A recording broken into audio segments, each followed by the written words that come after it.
மங்கள கீதம் கீதம் பாடுவதற்கே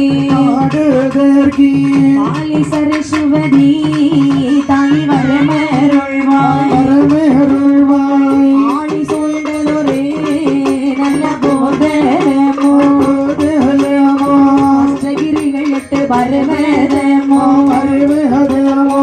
வெள்ளி மலையோடு கொன்றோ வாழ்க வாழ்க சிவனோ உமையோ வாழ்க வாழ்க சங்கரனாரோட திருவேரோளா குள்ளமுறையில் முதலித்து வாழ்க கண்ணனாரோட திருவேரோளா அம்மன் கோவில் தழைத்தே வாழ்க குடும்பம் தழைத்து வாழ்க குடும்ப மக்கள் பெருகி வாழ்க